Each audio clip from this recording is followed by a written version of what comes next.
I think a new director should listen and learn, particularly at that first meeting. You might have a lot of knowledge that you've gained quickly about the industry, knowing that you're going on this board, but you don't really know in depth this company, their strategy, what changes have been made over time in that strategy. You need to know the company that you're going to be working with. Do your homework. Make sure that you have come prepared and to be in the game, not on the sidelines. I would encourage new board directors to find out if there are other educational sessions that they could attend that aren't so insular. So for example, I'm on a mutual fund board. It's called the Allianz Fund Board. There's the Mutual Fund Directors Forum, there's the Independent Directors Council. They all have programs that are geared towards new directors, and those will be more strategic in their approach and more across the industry versus very deep into the individual company. Get to know your fellow board members, their perspectives, listen hard to what they say, talk with them about their experience on the board. Pick up on the nonverbal signals in the room to really understand the dynamics. Get involved, to probe, to ask some of the tougher questions, and to get involved particularly with the other levels of management so you can see what the succession looks like. If there's an area of the company's activity that you are not very skilled in, but is pivotal to the company, spend a lot of extra time learning that and making sure that you're knowledgeable about that arena. It will provide management with the sense that you are truly interested in their business. They will respect more of your insights, etc. I think it's very important to spend time understanding the company, the operations, visiting the operating pieces of the company, whether it's a retail store, whether it's a factory. I've always tried to ask for historical minutes, dating back quite a while, because I think that as a board member, it's really important that you just don't get into the flavor of the month. I think keeping an open mind about, we all say that, right, that we have an open mind, and then the question becomes understanding that line between what is a board function and what is a management function, and then being able to be willing to spend time in addition to the board meetings on what are the really right things where you can contribute. I always attend audit committee meetings, whether I'm on the audit committee or not, to understand how the financials, how the money moves in and out, and gaining a much better understanding of the financials of the company, because I want to know that right away. And then I think don't come unprepared. As a new director, people will be watching you to get a sense of how good you are. And if you haven't prepared and you ask a question that relates to information right in the board material, it's a very bad start. Don't be afraid, to ask a question, but you may want to, in the executive session beforehand or the dinner beforehand, ask some of the other directors, has this been asked before, so that you don't sort of come in and ask something that people have known about for a long while. It's important that the board work as a team and that it not be, one individual that is constantly the one giving the input, suggestions, and comments. You need to draw from the strengths of all of your board members. A don't is not to form tight relationships right out of the gate because somebody that you think might have a good relationship with, it turns out that maybe you don't. I mean, obviously you have to have a collegial environment with everybody, but I really think it's important to have a mentor, so don't quickly decide who that mentor's going to be as a new director. Kind of assess the situation, multiple meetings, because who you might have thought of in the beginning would be a good mentor may not be who you ultimately wind up with as a mentor. Don't be afraid to ask what you might think is a dumb question. There are none. The whole point is to have different points of view. Definitely just get to know your fellow directors, get to know the senior management team, and let them know you. Don't be guarded. Let them see who you are. If you're the only woman on that board, make sure that you are at that table. You deserve to be there. You've earned it through your whole career. And don't sell yourself short. If you don't have the full self-confidence immediately as to where you stack up versus these impressive people sitting around the table, pretend you do, because you really do. I think women are their harshest critics of themselves. And you deserve that place at the table. Go ahead and demonstrate and have the courage of your convictions when you disagree. If I were advising somebody who's going on to their first board, I would say, yes, you've met the CEO, you met the CEO through the vetting process, but now, before that first meeting, if at all possible, sit down personally with the CEO and also the CFO and really understand what is your strategy? Tell me where the company is going and how you're getting there. What are your big concerns? What is changing within the company in order to execute on that strategy? I think it's really important for a new board member, male or female, to really come to the meetings prepared. Most people are, but part of being prepared is knowing the right questions to ask and having thought through what are the issues and what are some of the things that maybe management hasn't thought about to where you can add value as a board member.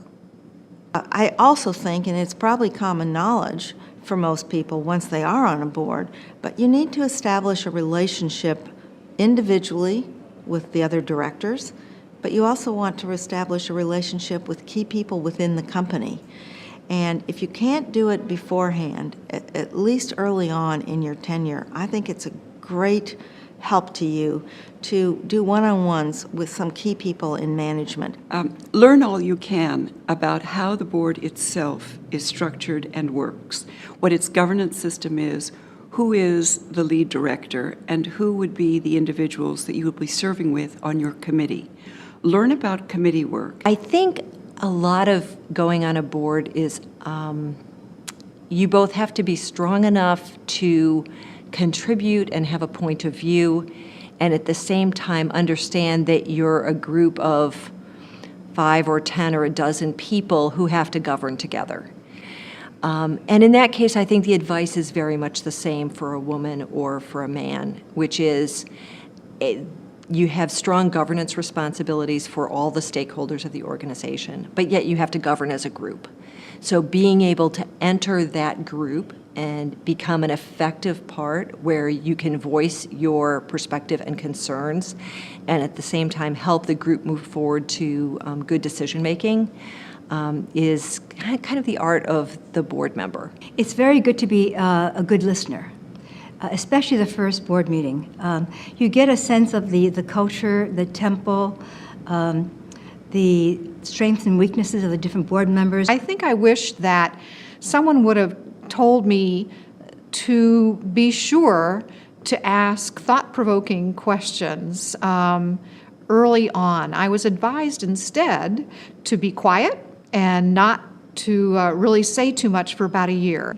And I don't think that was really good advice. I think, so I would advise to the contrary. Certainly listen and learn as much as you can, but participate. And you don't have to talk just to hear yourself talk or to make an impact, but look for that thought-provoking question. There are no dumb questions, and feel free to ask questions. It's also so important to get a mentor, to be able to go to a committee chair or a lead director and say, I think I'd like to try to learn this culture.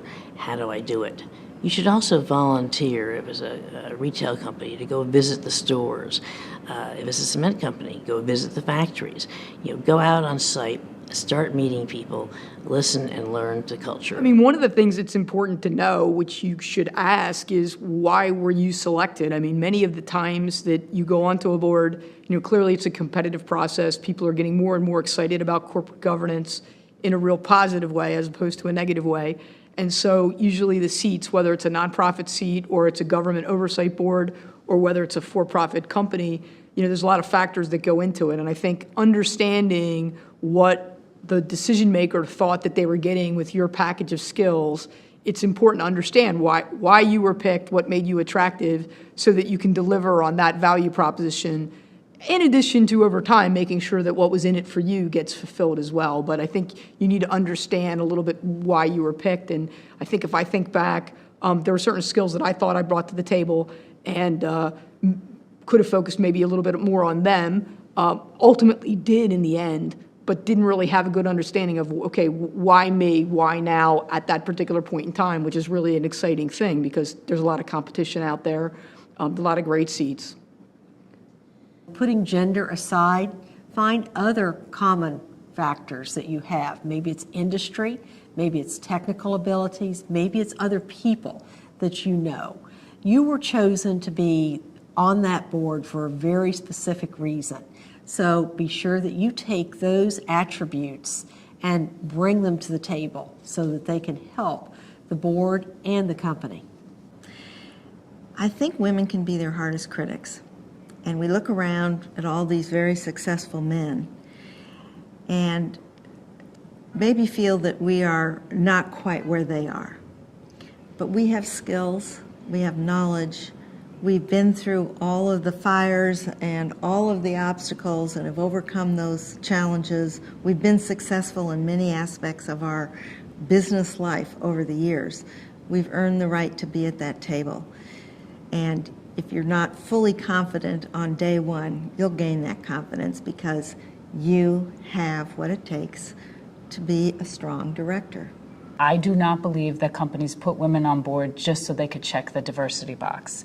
I really firmly believe that you get put on the board because you have skills that can add to the boardroom, you complement the existing skills in the room, and you bring a different perspective, and you're unique. And you need to stay authentic to who you are and share those uniquenesses with the board because that's why you're there. If you have been asked to be on a board, the fact that you're a woman is a nice thing, but you're not being invited on the board because you're a woman. It's not different by gender, nor is it different by race, etc. It's probably more different by culture than anything else. And that's what I think one should be extremely respectful of. There are tremendous cultural differences about how people communicate around the world, and you need to get beyond your birth area to understand that. Very important to do it. So it's not, to me, as much a gender issue as it is clearly a cultural issue. We women are accustomed to being the only woman in the room, many of us, and so really just draw on those same skills that we've used everywhere else. And I hope in the future for our daughters and granddaughters that will be an unusual feeling, but for my generation it is not. And so I would give the same advice to anyone who's been in that position, which is get to know the people, understand the company, let them see who you are, and how you are different and how you're going to contribute. But it's all about understanding the relationships and the knowledge of the company. You need to make sure that as the company goes forward, that there are women candidates that the governance committee is looking at. And not just because they're women, but because the company may need someone that has expertise in manufacturing in China, or global supply chain, or global branding. You take a look at where the matrix is, and then you sort of start trying to introduce some top women who meet these qualifications to the directors so they get to know them in the year or two it takes sometimes to see where a company is going and where the board is going. You know, life is one big interview, and you need to be able to get the women into the deal flow so they are having supporters and champions. And I've typically been the first woman on all of the boards I've been on. I've been on 9 boards. Some of the boards I've been on, I knew that the men on the board had never had a female as an equal in their careers. 4-star generals, for instance, never had a woman at their level.